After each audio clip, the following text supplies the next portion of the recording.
I want to talk about, let's get on the record right now about gearing size for different people.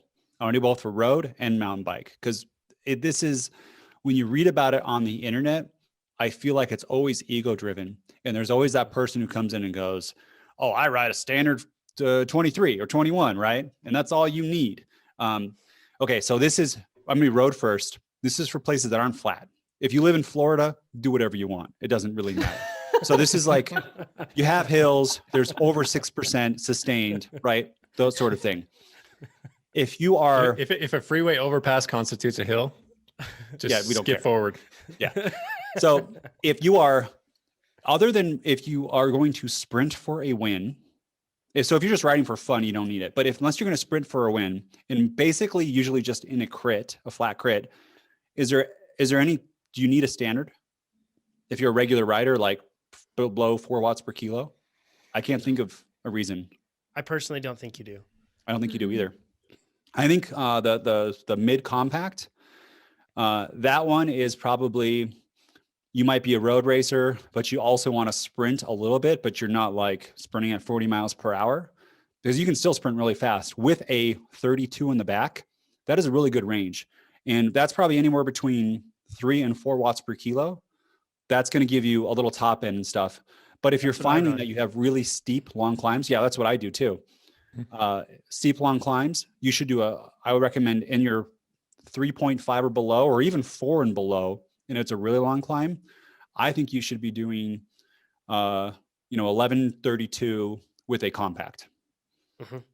Unless there's some reason where I sprint at 38 miles per hour, which I don't think a lot of people do. I think a lot of people could sprint with compacts based on the races that I've done against some top level people and still win.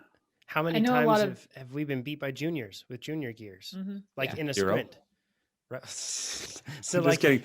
Me actually 0, because it does hurt them because they can't sprint that fast. No, but here's the thing. Look at them and look at how they sprint. Like, at least in our local region, we have really fast juniors that sprint very well with very, very hindered gearing, right? Like they have small chain rings and everything else. And we see this with track sprinters. We see this with sprinters and Grand Tours, everything else. They are not sprinting at 70 RPM. Yeah. They are sprinting at a really high RPM. And if anything, it's probably argued that all of us could do better with our sprint technique to get to the point where we can actually sprint at a higher cadence, right, Amber? For sure. Track sprinters in particular use much lighter gearing than road riders, generally speaking. And I know a lot of top-level professional women who are sprint specialists win a lot of races, and they win races in the Pro Tour or Women's World Tour on compact gearing. And they do it with cadence. Yep. And they're faster than you, bro. Right? Like, most likely, unless your name is Justin Williams. Like, yeah, straight up. Sorry, Chad, you were going to say something? Oh, no, I was just agreeing that leg speed is underrated. Yeah, you need to be able to crank out big watts, but you need to have fast legs too, or at least a nice balance between them. Okay. I want to go into mountain biking now, cross country, because we had this on the forum thread. And this also is usually, it's really about your terrain, and your watts per kg. And this, I think, is a lot of ego driven.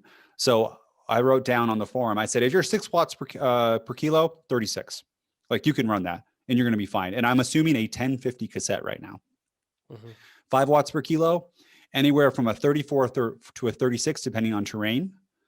4 watts per kilo, 32 to 34, 3 watts per kilo, 30 to 32, 2 watts per kilo, 28 to 30. And now, so Shimano has a 51 in the back, or SRAM now has a 52.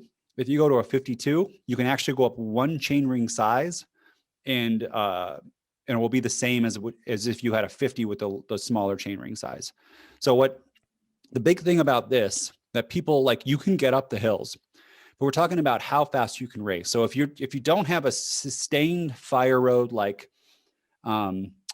descent of 2%, and that's really the only time that I think the really big chain rings help, because there are other times if you're descending, you're not pedaling when you're on a negative 10% descent, is that when you're climbing, let's say you're climbing single track and you're climbing at threshold, which is very common. And then there's just this little pitch that's 15 seconds, but it is steep.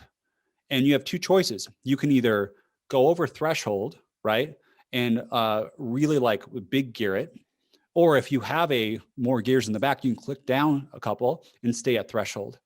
Now, if it is a sustained workout, you guys have probably done this before, be at threshold in a TrainerRoad workout and now kick up above threshold for 2 minutes and now try to finish that workout. It is so hard, right? You will put out less kilojoules in that time, because really going up the hill is how many kilojoules can you put out over the amount of time. And that's what equals average power. It's your average power that gets you up the hill faster, not how like spiky it is. So on this situation, if you have an extra gear and just for those little pitch ups, you can be more smooth and you can be more, you can put out more kilojoules over time. You'll go up the hill faster. So it's easy to say, hey, I'm so strong, I need a 36, and it feels good and it looks cool, but it might actually make you a lot slower. So a couple things to consider with this. Number one, it's really easy to change chain rings on a mountain bike. It's 4 bolts in almost every case, and then it's done. So that's really quick and easy. So feel free to change them liberally. It's for me when I'm training on the road on my mountain bike, which is what I do.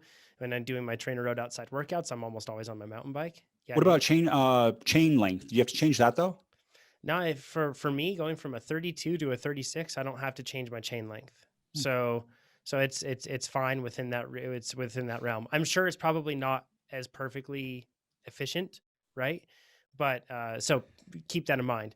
So it's easy to change them out, number one. And when I'm doing all of my outside workouts, I always have I put a 36 on, and man, probably a 38 would probably be better in most cases, because I don't do my workouts on really steep climbs. I do my workouts on flats and or consistent pitches, right? So it's fine there. But if I'm racing, I'm almost always probably going to be racing with like a 34.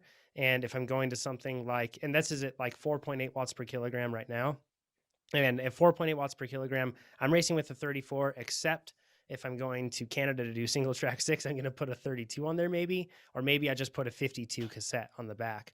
But one thing to keep in mind too is, so yes, when your chain wraps around a smaller cog or a smaller chain ring, there is more drag. I don't know how much that is though. That might be a fraction of a watt. It might be 2 watts. I don't know. But when you wrap around a 32 versus a 36, that 36, there's less bend in the chain, right? At least it's not as tight of a bend, I should say. But the real main reason a lot of people do this, and I think even riders like Nino run this and everything else, when they have a 36 or a 38 on their bike, the gears on the back that they spend the most time in with that chain ring give them the straightest chain line. And that's another thing that they go for. However, that also, I don't know if that's just dogmatic at this point or if there's actual data behind that, because we do know that modern chains don't deal necessarily like in a poor manner like they used to with aggressive chain lines. Like they're actually designed to have more flex in there. So there's a lot of things where I don't know, I don't have the data to be able to quantify the difference there, but that's kind of the reasoning behind why they do it. Sorry, I was muted. There is, and it depends on, I forget who did it, but I think it's about a watt to be on a 1x to be kind of like off changed. And you are not Nino. Nino knows this when he's doing his XCO races, knows the entire course, probably never ever going into the 50 or even one below, and probably never ever even maybe going into like an 11. Like they are so dialed and know exactly where they're going to be, and they're not even be touching the end. So instead of being, as John's saying, is being on like closer to the small rings, that 36 just moves them a little bit back in the middle of the cassette. You are probably not like that, and you probably aren't looking at every course about what to do. And that is why you probably don't need a 36. Unless you're 6 watts per kilo, then you're probably fine. Mm-hmm. Yeah, absolutely. So these are all gearing tips that can help you guys with going through and approaching steep climbs. Because if you don't have those things, doesn't matter how great you feel, it's going to be a really bad experience. And pacing as well. If you don't pace, then you're going to set yourself up for a poor experience.